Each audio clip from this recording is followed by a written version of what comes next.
afternoon. Welcome to this very unique event at the Center for Contemporary Studies. It's called Critical Science in Group, and it is going to be conducted by the German Artistic Philosophical Research Group, which consists of Professor Daniel Felsner, Dr. Martin Dornberg, Adrian Swartz, Joshua Kruger, Ephraim Wegner, and Dr. Vasanti Das. We hope we'll have a very pleasant experience here. Enjoy.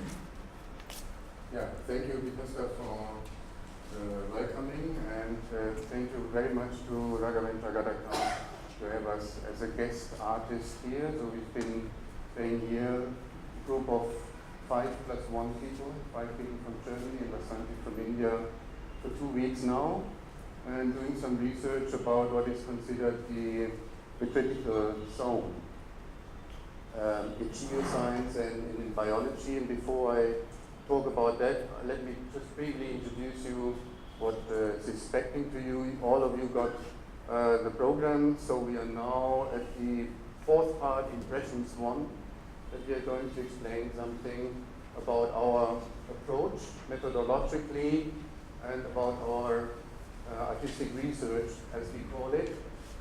So it's a kind of a research that brings art, technology, and science together, which tries to build bridges among these very different disciplines. So Martin Dornberg, who is a medical doctor and a psychosomatist and a philosopher at Freiburg University, and me, Daniel Felsner, we are collaborating since 10 years now, founded that group of artistic research, which is called Embody in Freiburg. And we do different projects. As you can see here, we call it parasitic ecologies. We did some Skype performances, intercorporal splits, which is published 2010 to 14 with improvisational artists, scientists, sociologists. So it's an interdisciplinary approach. And in 2014, we've been already invited by Professor Gadakar in order to do artistic research about the human-animal relationship here at CCS IISc.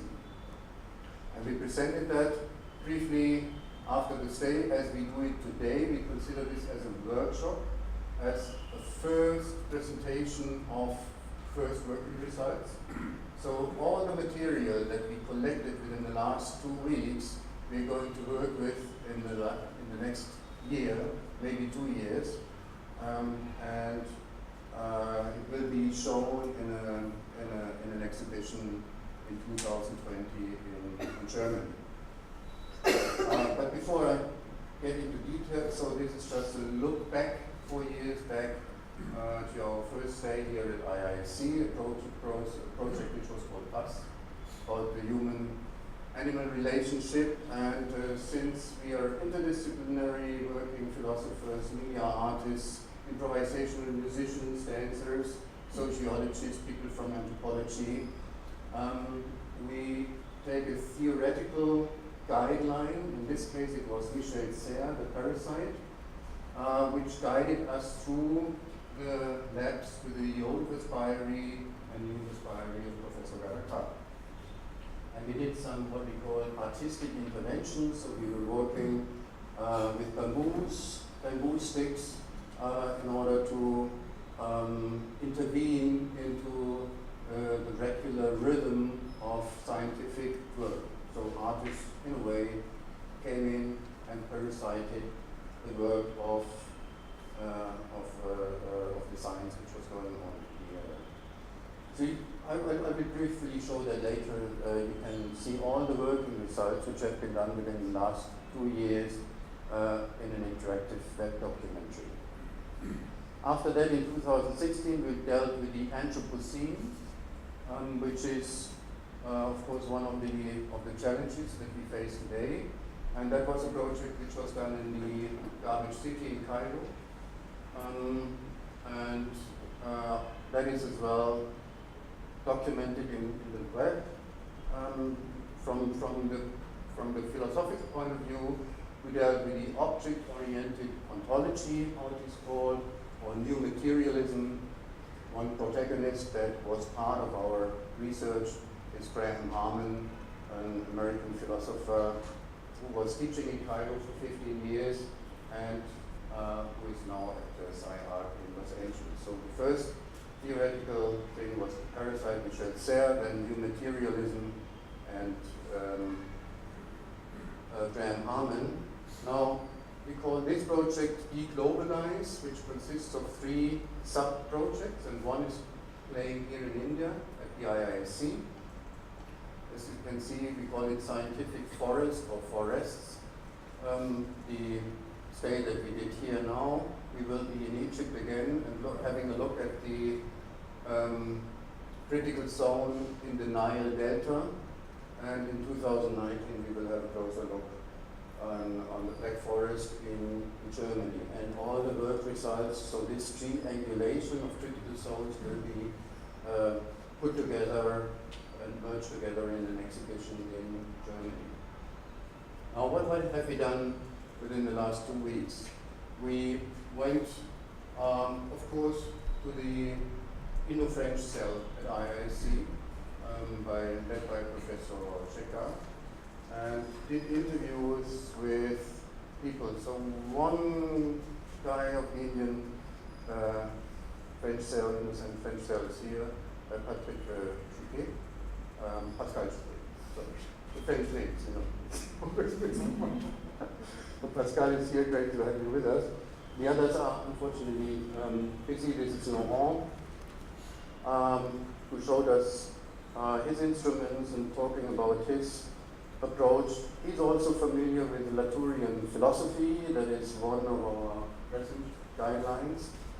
And here Pascal doing works from an ecological point of view. You're focusing on termites and what they can contribute to what we consider a critical zone and water management and so on.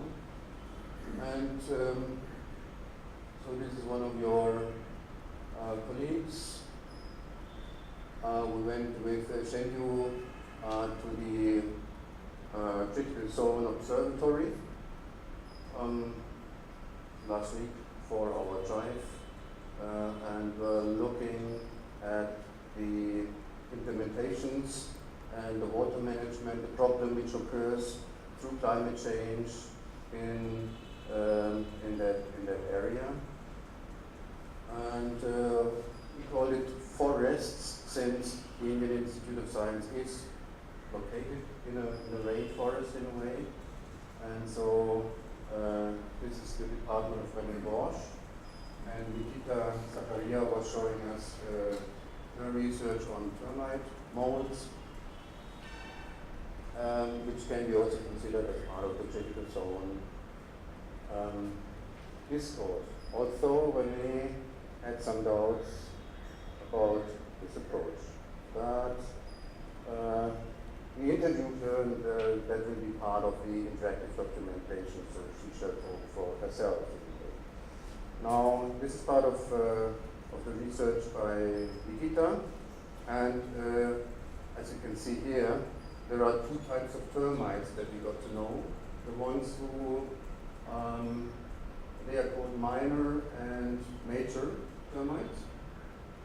And we didn't want to consider you as major or minor, so we said the dark and the bright termites. Worker termites. Worker termites. And the brighter ones are sitting at the tables, round tables, who brought some animals with you, and or some objects, and the darker ones are sitting around. So they perform in filling up a hole and doing repair on the termite molds. Okay, so let's also look at Satai sheet work. Sorry, it's looking at thick wasps and nematodes, which get on that. Just a few pictures. And Sudip, who is here, where is he? Great. Helped us, also Funana, and all the colleagues here from CCS, in order to transform wasps from their natural habitat in a way, natural, whatever that means nowadays, nature. You know, it's a negotiated term from an air-conditioned box out in the box that you see here. So we've got the wasps. We transferred them or dislocated them within the last 2 days or 3 days to this box, and there is a live cam which is grabbing some signals. So you see the live image here of the wasps, and they are part of the music that we hear in between. So we've got intermissions with music, and that is a signal flow. The patterns of the wasp are one parameter within that musical interpretation done by Efraim Wegner, who's also part of our research group. And maybe this is the question to also introduce Vasant Das, who is a researcher at Srishi School of Art, Design and Technology, who again participated in our research as 4 years ago in Bas, and we've been teaching together 6 years ago already at Srishi School. And 2 of our students are here, Joshua, who is filming, and Adrian, who is at the entrance. And they will also show, they did some research about critical zone that they found here, and so their first work results will be shown as well.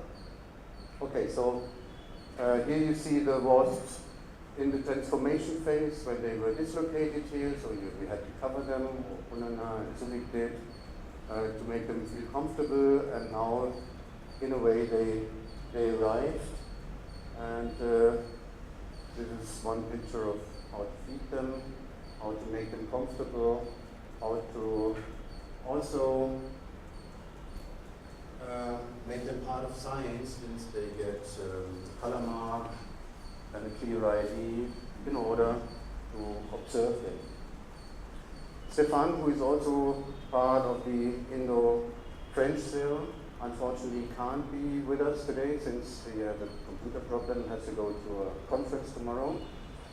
He showed us his work that he's doing on the critical zone. He's using Google Earth, and he's choosing rivers in the Congo Basin, for instance, that you see on the left side. So he's doing haute couture, as he said, drawing the rivers by hand, and the green lines, these 3 crossings, as you can see, they are satellites who come and cross these critical zones of the river so that you can use the data in order to interpret the development of water. And I just put our image on the right because we transferred this kind of a concept artistically by taking the data that was delivered.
Hello. Okay, we continue with our program, and we will have 3 table talks. Yes, maximum 7 minutes.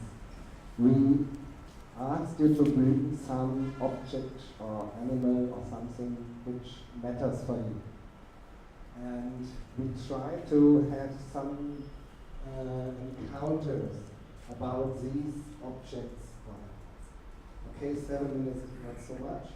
But we try to share some impression. Why is this object or animal important for me?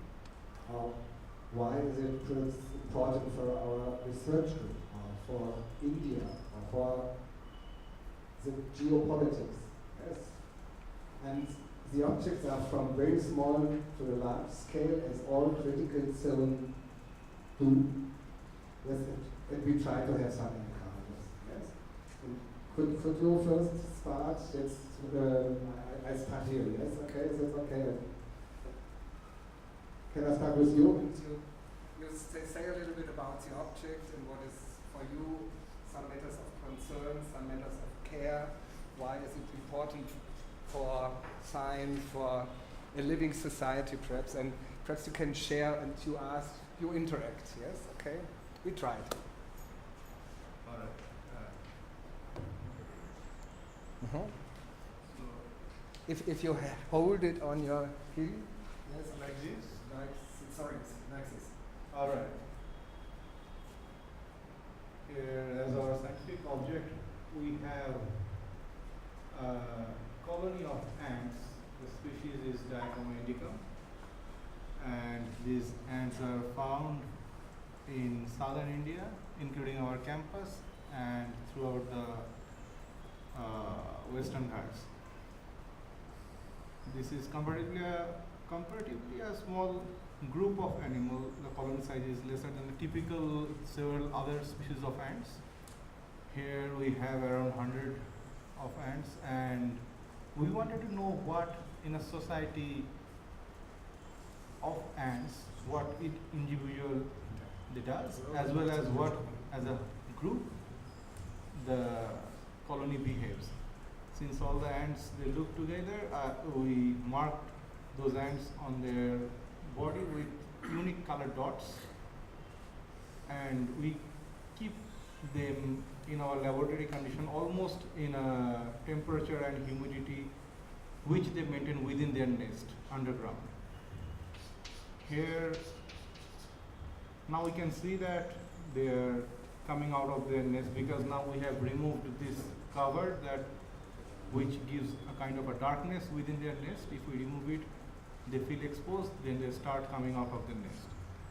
Okay, Within just sorry that I intervene, but I would like that you give the microphone in a round, all right. and that the other say a little bit about their object and what is perhaps some relation to the other object. Yes, we, all right. that's Maybe I thought I have to speak for 7 minutes. no. So it's real. Okay. So I actually got a flower because that's really important to me, flowers and plants. And I'm assuming that's very important for all of us living things. And I actually see a very nice connection between the ants and the flowers, because ants probably can also be used as pollinators, as probably could the bees and the wasps be used. So I really feel that that we all really need to work on preserving not just ourselves. We can't preserve ourselves unless we preserve the flowers and the ants and the wasps and all the flora and fauna around us. Thank you.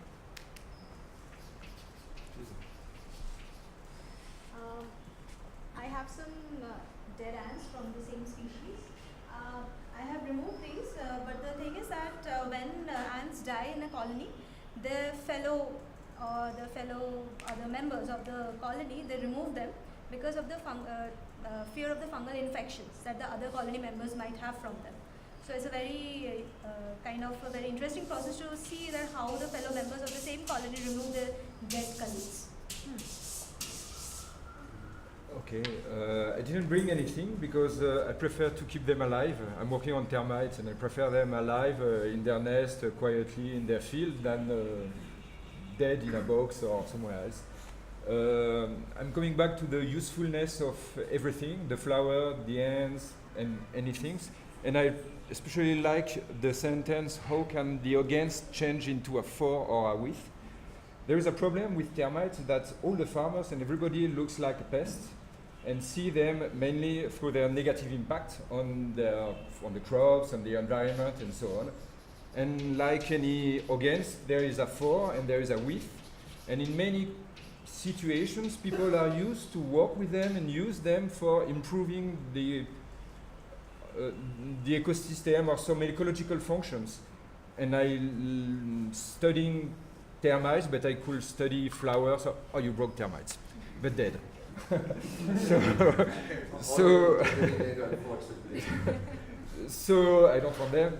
And no, just a joke. And okay, so I'm working on the ecological functions of organisms, and it can be termites, ants, flowers, anything. And yeah. Okay, so try now to relate to the other objects. If you find something similar or different, helpful or dangerous or something. Oh, I didn't understand. A short second round about how you relate to the other. To the other. Pascal or what to the other people who have said something before. If there is something, you don't have to. Well, of course, I can relate termites very well with ants. Both are social insects, of course, from different groups, and they share common ecological space, and they interact with each other in several aspects. Not always friendly behavior, but sometimes fearful. And I can see, of course, a relation with flowers as well.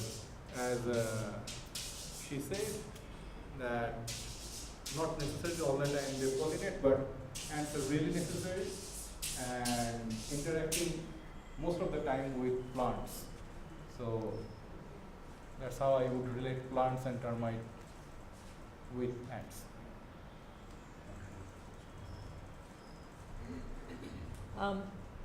So I of course I made a statement that everything is necessary, but going back, I can actually see a viewpoint from the farmers or from the people who build houses that termites can be very harmful to them, and it's very difficult for humans to put a different perspective and see it from the other side when they're not getting benefited. So probably somebody like you needs to bring up the advantages of having termites in our natural ecology, and teaching people about that. May I intervene? So you said what also? No, afterwards. Okay. So we intervene. Intervention in this meaning will not mean that we want to interrupt you. But it is a critical intervention because all these discourses, all these questions cannot stop at once. Yes, they will go on. You have it with your colleagues. You have it in your team. Yes, and so we now perform this stopping of the discourse and the going on of the discourse. Yes, so it's a little bit the artistic or philosophical question. So we do not want to be impolite now when we go on with the program, but some questions are raised, yes, and the discussion have to go on. And science, of course, has to go on, and all the countries, India, France, Germany, UK, US, and so on.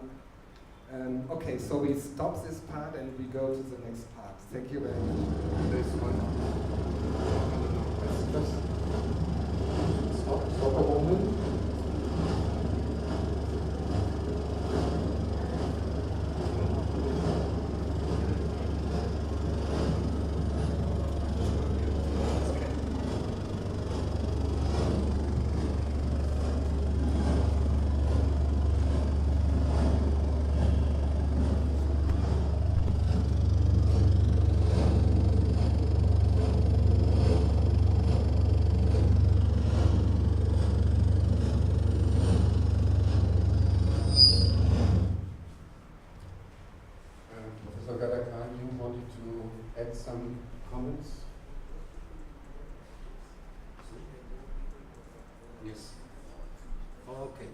so for a final statement. We go on with a reading by Vasanti.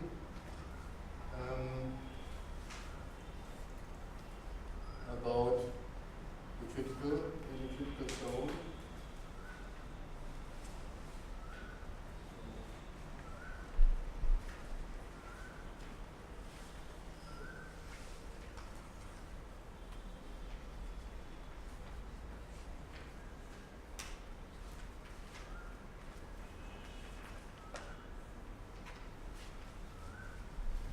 Please.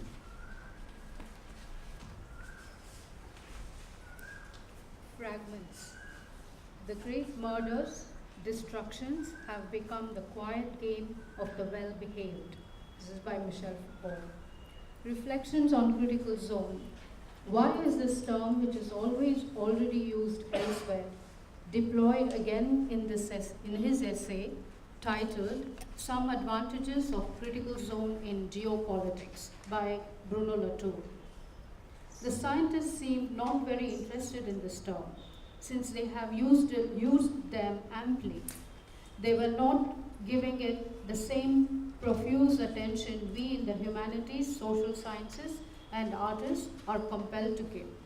At any rate, as the title suggests, it is very specifically for geopolitics, that perhaps ignores the prefix geo and its complexities, more or less, in favor of politics, the field they are entrenched in. Without instantiation of meaning by the sign, there remains only the fanaticism of language. The fanaticism, Rafael Sanchez Ferlucia defines as an absolutist inflammation of the signifier, Jean Baudrillard. This is in response to ourselves, the team here, for the performing team. Latour is addressing several critical sense and senses of the word critical and zone. The scientists, among other things, describe the well-known interdisciplinary method as a critical role in their work. Indeed, it was fantastic to hear that the algae can be a stakeholder. Laurent Ruiz from the Indo-French said.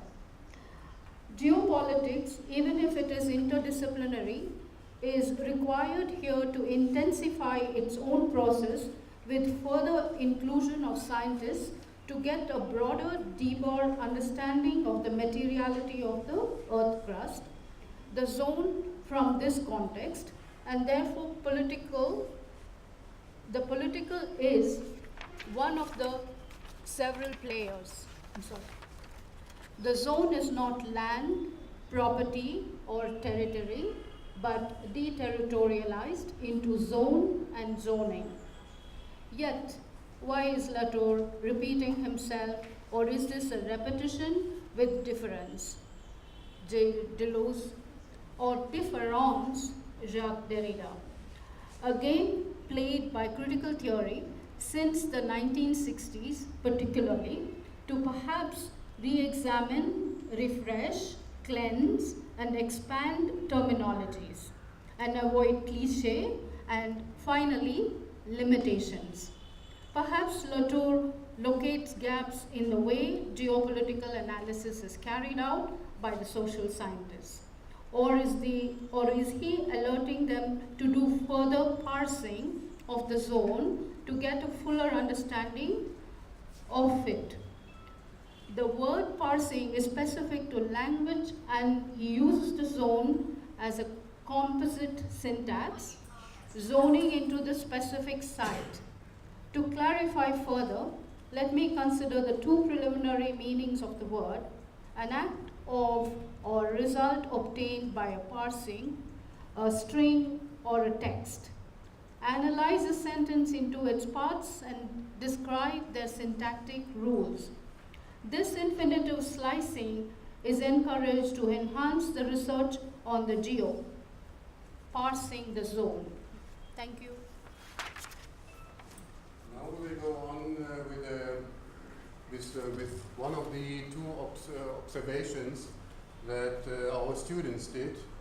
and Joshua Krüger was choosing the swimming pool, the IISC swimming pool, to do some ethnographic observations considering this technological natural artifact as a critical zone.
Kannst richtig Verkehr da unten. So nice.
Thank you very much.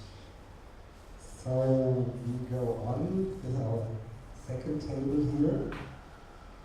Just, okay, I think sound is too low. We need concentration on the human beings and their matters of concern about with you. With might you begin and try also to interact and encounter, not only to speak about your matter of concern, but please say something. If you make it like this, it's the most easiest, I hope. Okay. So I have brought with me a fly called Drosophila melanogaster. This is found, I guess, all over the world. Some kind of Drosophila is always found, and we use it to study various things like genetics as well as how structures develop. They're very easy to grow in labs. They do not scare undergraduate students away. And we use them regularly. Yeah, pass it on. Hello, I'm Varun, and I'm a humanities student, and why I'm saying this is because the question of objects becomes a bit difficult when you enter humanities. I mean, like, there is no particular species that I study or particular object of study that I have. Rather than that, we have texts that we incorporate, we study. So, for example, I have, just to highlight the difficulty, I have a PDF called Dual Theories, Same but Different or Different but Same. It's a philosophy of science paper trying to articulate, trying to discuss whether the equivalent theories have different meanings or different meaning theories are equivalent. So why I just thought of highlighting this is because the object of study that we usually deal with are texts, human interactions and other things. And in that sense, it's very difficult to bring them and show it all, to display it in that sense. And interaction is always difficult. So yeah. Hello everyone, I have here the rice moth larvae, which are Corsia cephalonica, the scientific name. So these are the larvae which we feed to the wasps and ants which we observe.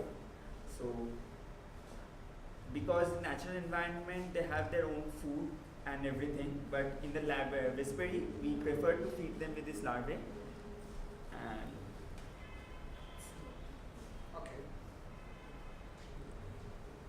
well, the object what I have brought here is myself, because I consider I am the end user in the network.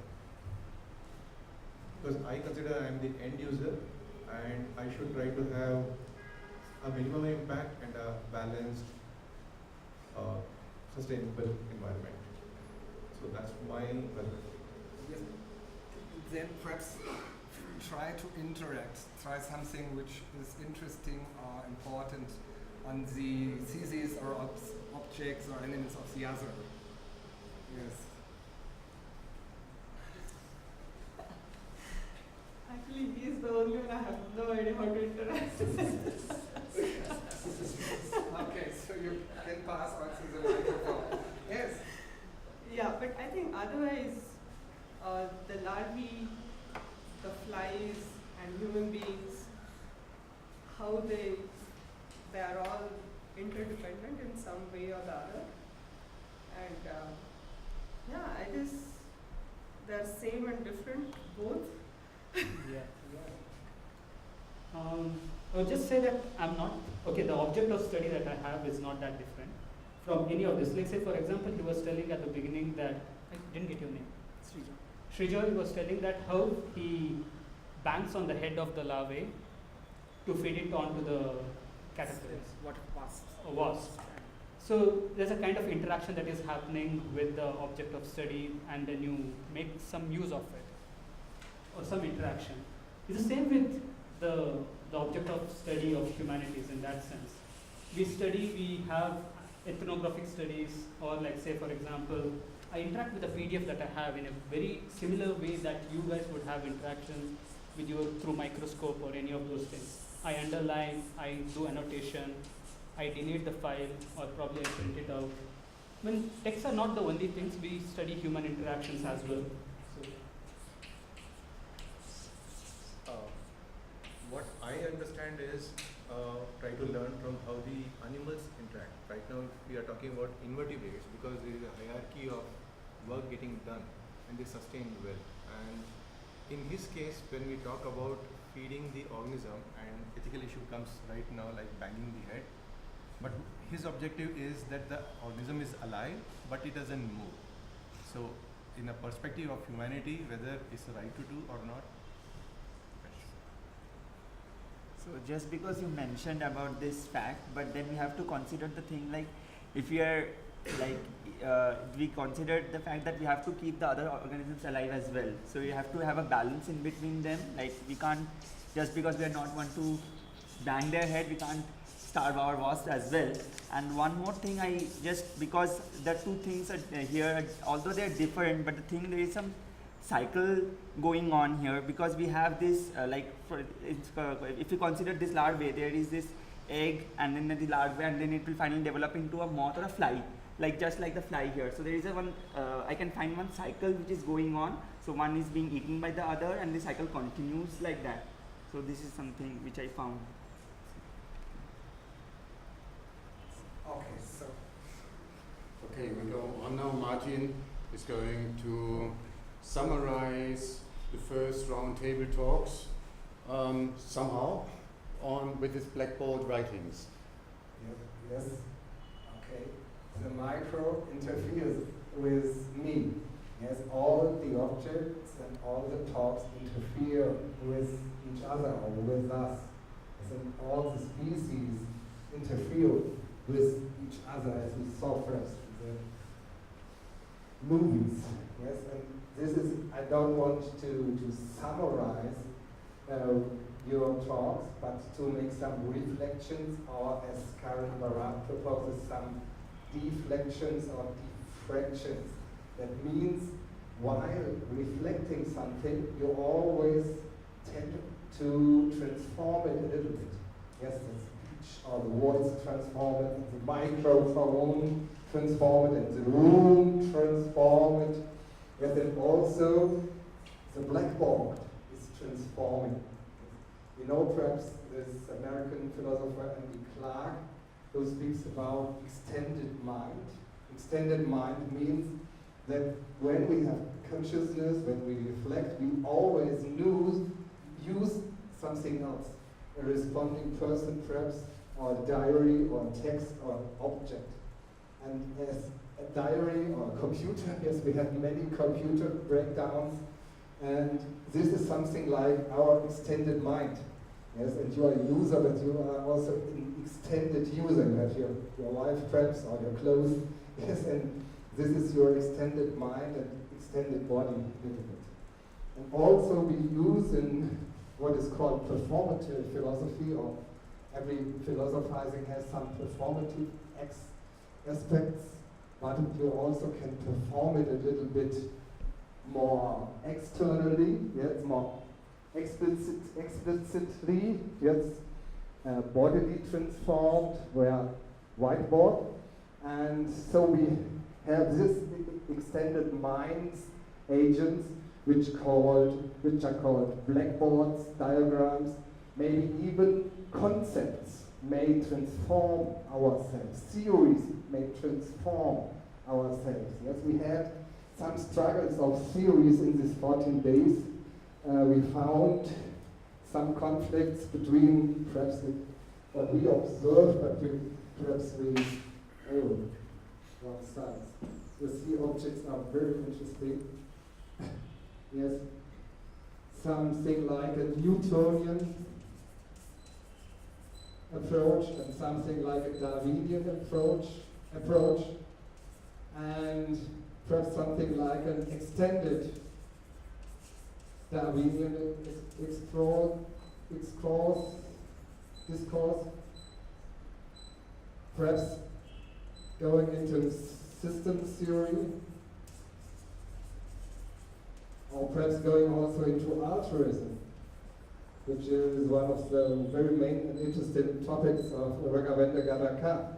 Yes, and what we are all perhaps necessarily want to deal with is some integrated approaches. Yes, we need perhaps some integrated approaches, as some of the speakers mentioned, to combine this natural science approach, the Darwinian approach concerning symbiosis, yes, with the sound and the grillen, no, I don't know the word, yes, okay. Yes, and You have to discuss all these approaches, and the discussion is going on in your teams, in your science at IRCS, and in 5 to 10 minutes also in this third table talk. Thank you.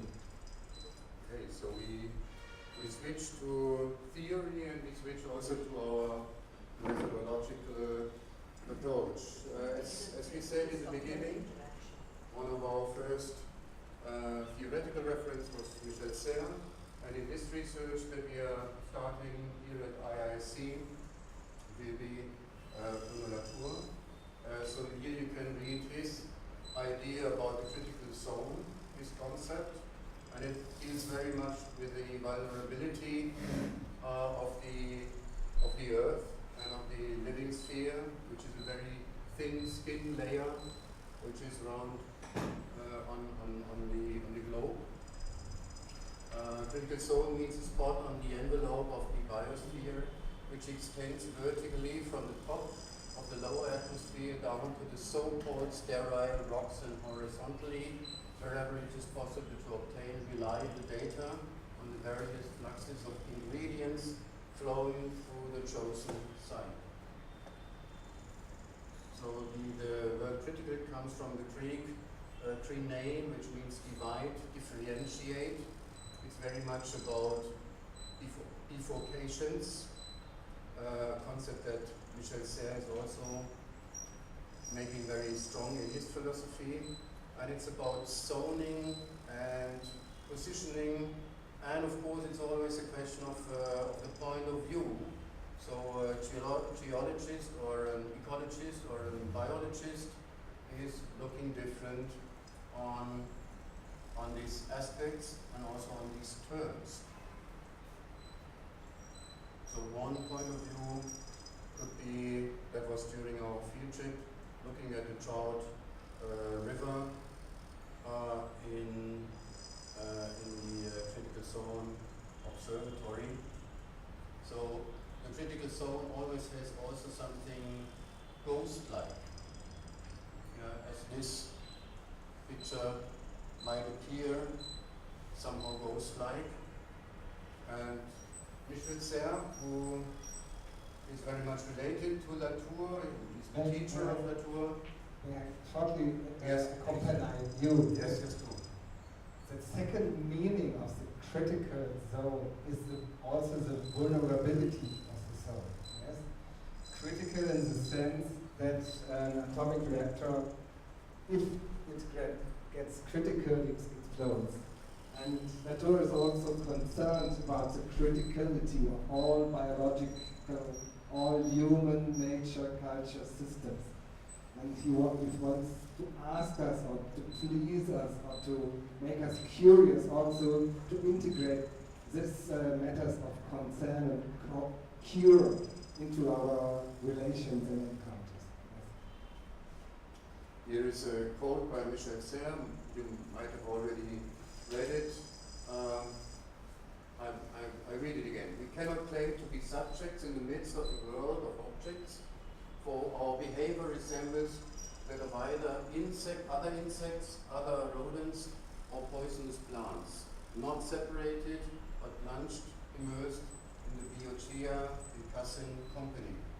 So it's very much about relatedness and about living together and forming something like a family. Donna Haraway says it in her words, I think our job is to make the Anthropocene as short, thin as possible and to cultivate with each other. So she's talking about companionship. And right now the earth is full of refugees, human and not, without refuge. We deal also with the term of spectrality, which is used by Timothy Morton. And as you can see, synonyms for the spectral are ghostly, shadowy, phantom, incorporeal, insubstantial, disembodied, unearthly, otherworldly. But criticality and zones are always diffracting, as Barat is saying, processes and entities. They are unstable per se. Consequently, in our projects and thinkings, we work also with concepts, methods, and materialities of zoning and of criticalities than of critical zones alone. Critical zones are in a way spectrous, as Derrida and Morton call it, ghosty and often ambivalent. Reflection means representation, mirroring, cannot grasp all the relevant parts and entanglements because it and various meshworks intervene themselves into all ongoing processes. A meshwork, for instance, like we created here with the living wasps, the visual representation, the data line that we gain out of it, and the transmedial folding done by Ephraim here in the background. These are other proposals in order to deal with the term of network. As you know, Latour is dealing with the actor-network theory, that everything is an actant, not just humans, but objects. And Tim Ingold, an anthropologist, an English anthropologist, is criticizing the term of network and proposing the meshwork, since he says we have to concentrate on the relatedness more than on the relata, not on the knots, but on the kind of companionship, as Haraway would say, which is created now of the wasps being in here and our sensory experience of hearing the transmedial transformation. And you can overlay critically these, or spectral, in a spectral way, in a ghost-like way, these kind of entanglements, meshwork, network, like we did the folding of this room, which was a transformation. When we found it, it was looking like on the left, then we cleared it and we folded it to a kind of a performative space and experienced some ghost-like in-betweens. Our approach is very much influenced by binaries. You can criticize the binaries, but they can be helpful in order to find the third. Yeah, maybe the thing in between or the thing resulting out of it. So we strengthened some of the binaries that we were using here, reflecting, mirroring versus diffracting, simplifying versus complexifying. Normal scientist, natural scientist, needs to simplify in order to make observations which are of scientific use. What we are doing here is we complexify things, we over-complexify things. So we do not get hard facts out of it, not facts that can be reproduced in a way as well, since they are performative. This situation is unique and it will never occur again. Like you are here, you're participating, and something comes out of it. It may be bullshit, it may be valuable for your thought. Another binary, nature versus science versus art versus philosophy. Sciencing nature, like Subik did when he was painting the wasps. So the wasp transferred from a natural object to a scientific object which is delivering data through observation. Autopoiesis versus synpoiesis, human versus animal versus thing as a companion. Egoism versus altruism, you already had that. Local versus global versus mondial, termed by Nancy. So we are not trying to understand the whole Earth as a system, because we need to understand, or we understood within the last 50 years, that we have to subdivide it in multiple subsystems, and each scientist needs to subdivide his/her observations into subsystems in order to do this work into observations. Now, if you take this kind of meshwork together, this leads to our method again in order to summarize results of our artistic research, which we do through this mind map-like organized interactive web documentary. So, for instance, the work results from 4 years ago are documented in the web. So this looks now like a topological folding from this mind map towards an interaction design, interface design website that you can visit under parasite.metaspace.de. So this is another topological folding that you will also find downstairs in the garden.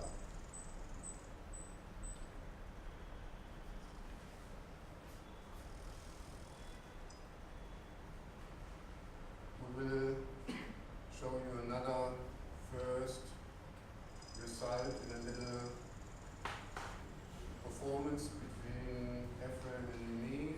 Ephraim is doing the sounds, and I will show you some. We come to part 13.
reflections on medium and formal structure of the performance. Here, montage is not about a narrative, but non-narrative. And indeed, the more distance between images or sentences, the more it irritates the cognition, and hence the more its potential and possibility. Meaning is parsed, suspended, and converted to indelible impressions and memories. Fragments, perhaps we may look upon this performance as a dream where objects in the visual and sensory field remain unresolved. Tensions between the known and unknown. In dreams, we take responsibility, a postulation by Freud often forgotten by analysts and otherwise. Not by instruction, but by affects, to make sense and sense something repressed which is unknown to ourselves, or it is of and for the other.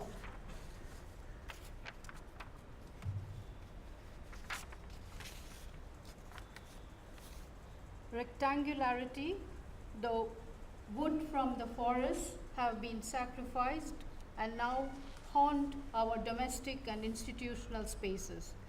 Despite critical inquiry, they are shaped into various rectangular objects, Cartesian in their form. Latour assembles the rectangularity by annotating the tables in the restaurant to the filing cabinets in the labs, archives, libraries, books, to papers where we take notes, and computer screens, to bring objects from the forest and elsewhere to be analyzed on a rectangular table and computer screen. Art too brings the film, painting, and photography to the Cartesian grid and locks them up within a framework with occasional scrambling here and there, or partly here in this dream installation, breaking the frame. Literature and poetry exist in tombs, well-bounded books. They are dioptric arts and a result of our eyes set as binocular vision. Roland Barthes. The story of the rectangularity continues further with Harun Farokhi. The brick as the fundamental design for architecture that predominantly divides space into rectangular shapes, enshrined once again in his work within the screen space. How do these boxes we create to live and operate influence our work and the questions that we ask? Why do we give more relevance to the work done on the table and in a box? Why should the forest come to the lab? Why is the image within the frame? On an optimistic note, music, sound is the art form that escapes the Cartesian grid. The Birth of the Clinic by Michel Foucault addresses the radical shift for research questions. Perspective arts preceded or was simultaneous to singular subject focus in research methods. Scientific objects and subject such as the lens and physics sharpened the perspective method during the Enlightenment. The questions changed from the premise that diseases existed outside and attacked the body, while around the 18th century the body is itself the site of disease. Therefore, seeing or the gaze took precedence, and the objects that multiplied therein, X-rays, stethoscopes, telescopes, binoculars, microscopes, periscopes, scopophilia as a result. The change in discourse mobilized modern machine. My short response to Pascal. An archaeology of knowledge unearths the a priori and discourses, or just simply assumptions that precede and preside silently behind questions and framework. We take the question of Harun Farokhi and use it as a transition to the second movie done by Adrian. And since he likes to have to show his colors, I changed the screen about the rectangularity and the Cartesian observations of another critical zone.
Continue with table talk 3, with the last table talk. So, now you are starting to introducing what you brought with you and interacting to the other objects or thoughts. Hello. So hello, I'm Saili, and I have this most powerful tool here. This is a paint box. And to begin any experiment, it's not possible to begin with any experiment without marking wasp or ant. So what we do in our lab is basically we work on wasp and ant. So we use these colors to mark them, we uniquely mark them. And for any person like from science background, like a researcher or a student, if he wants to start an experiment, it's very impossible to start an experiment because all these individuals, they look alike. So to differentiate between these one individual from another, it is very important to mark them and to mark them uniquely. So we use these tester paints to color them. So I think I'll pass it. Okay. I have brought a very weird animal which is called as solifew. It's not a very well-known animal. It's an arachnid, which is a relative of a spider. It's not a real spider. The reason I brought here is 2 reasons. One, it represents that within science itself, there is a lot to explore because this is a taxon from India, which is not been worked out since probably last 1 century. The last documentation, taxonomic documentation, is by Pocock, which is 110 years back, and which shows my personal interest in its natural history as well. Okay, I'm Jitu, and I have here a flower of cannonball tree, which is native to America and especially South America. But this is in a rare and endangered list. But this flower is very much close to me because it is somewhat religious. And in Kerala, we use this flower to worship. And this is having very good fragrance that I came to know after plucking it for displaying here. Hello, I'm Katie. I got a butterfly here, and this is one of the insects which I study in museum. And if you think of butterflies, it plays multiple roles in the environment. As adults, it helps in pollination, and as larvae, it feeds on many kinds of trees and shrubs, leaves. And many of them are considered to be ecologically sensitive animals. Thank you so much. Now we've got 4 interesting people, 4 interesting objects, and how would you relate these objects to each other and your thoughts, which might be indexical, symbolic, iconic? Any ideas? How to draw lines? Yeah, if you think of these butterflies, it visits flowers to feed on its nectar and pollen, and it helps in pollination in many cases. And it may not be as efficient as bees and wasps in pollination, but they also do helping in do pollination. And if you think of the insects which Abhijit has got, we both of us are working on. This also belongs to the arthropod, phylum Arthropoda, and this belongs to a different order. This insect belongs to a different group. And if you think of silage object, we can use paint in marking butterflies also. If you want to identify them individually, we are doing some behavioral experiments. Any other line that we can draw? As I could see, there are 3 strict trophic levels. One that is a plant, on which probably a butterfly feeds, on which not directly, but then the solific that I brought is predominantly they are the predators. So they may, there are no studies, but I don't know, they might feed on the caterpillars of butterflies. Sometimes it provides. You may provide them if you want to purchase in the labs. Yeah. And I don't know, but how do I connect the paint with this? Probably Siley could say that. Yeah, so you're saying everything is colorful, so that is one thing. And I think we can come up with a small experiment with using these paints and these butterflies and You paint them whether they attack. yeah, something of that sort, I guess. Okay. Thank you so much. Now, Professor Garaka, do you have some ideas how to relate the table? Okay, your object. I didn't bring any object for the simple reason that I knew that I would find the object of my interest already here. I didn't have to bring it. All of you are the objects of my interest. I'm interested in human beings, but let me narrow that down. I'm not just interested in all human beings, I'm interested in human beings who observe objects. Let me narrow down that further. I'm interested in human beings who observe living objects. They may be dead, but they may have been living at one time, so I include now you may say, of course, the connection between a human being who's observing living objects and all the living objects that we talked about is obvious. It is not so obvious. It is much more complicated, and that's why I'm interested. So I'm interested in 2 levels. First is, who are the human beings who observe living objects? And here I want to make a distinction between human beings who are interested in living objects for utilitarian purposes. A farmer who grows crops, or a veterinarian, or animal husbandry, people who grow animals, or people who exterminate animals. So these are utilitarian. I'm interested in non-utilitarian. Unfortunately, in the English language, there isn't a good language to put all non-utilitarian people in one basket. And those are the most interesting people. So who are the people who are interested? If you classify people who do quote unquote useless work, then there are three kinds. There are natural scientists, there are social scientists, and there is the humanities. In the humanities, I include the artists and the philosophers and everything else.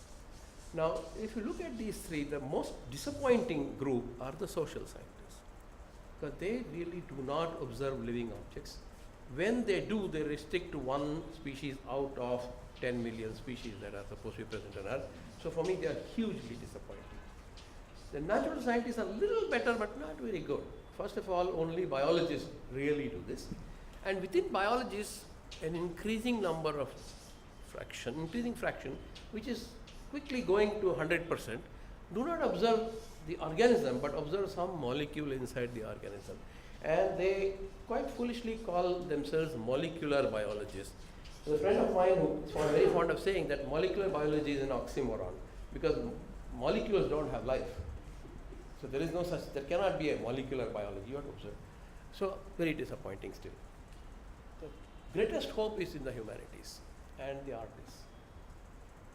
People who write prose, people who write poetry, people who paint, people who do photography, films, even people who do philosophy. They are the ones who I think really engage with what I think should be engaged. But anyway, if you take a few biologists, maybe one social scientist, and most of the people in the humanities, then there are two different ways in which, there are two different philosophies with which they observe. There is of course a continuum, but I like the binary idea. At one end, people say that I want to be outside the system. I am an external observer. I want to be external in every way, physically, visually, chemically, as well as intellectually. I want to be an outside objective, completely objective observer. At the other end, people say that it's part of me. I am part of the system, and with all the difficulties of observing parts of the system of which you're already a part, that's what they take. And I think this difference is not sufficiently appreciated, but it has profound implications, not only philosophically, but even for the future of life or the future of ourselves. And I think we should reflect a little bit more on these two different ways of observing, these two different philosophies of observing. And that's what I'm really interested in. Thank you so much. There is no outside of the system anymore, because we are entangled in part of it. And Martin is now trying to summarize some of the blackboard, on his blackboard, some of these talks. Or we ran a little bit out of time, and this is also a question which arises. Yes. Are we, as a species, human species, are other species, are theories also running out of time? Yes, this is a question of death and of life. Yes. And my favorite object was there, perhaps it is there. No, yes, no bite, yes. You know, Europeans fear mosquitoes. Yes, and this kills mosquitoes.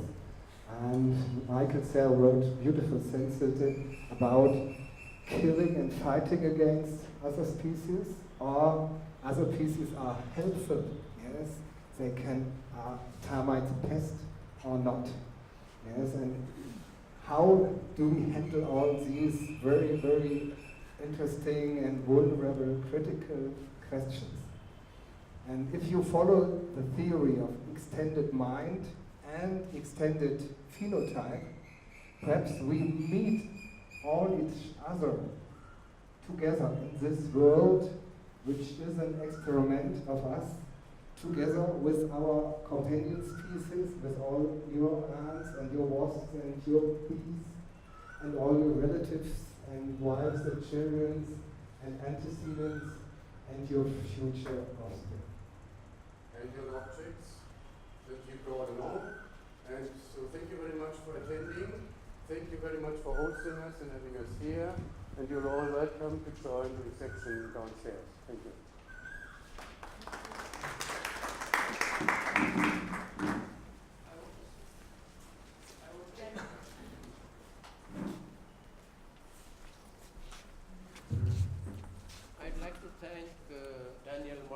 2014, and I want to say that the Center for Contemporary Studies has invited them in the past, has invited them now, and we'll be happy to invite them again.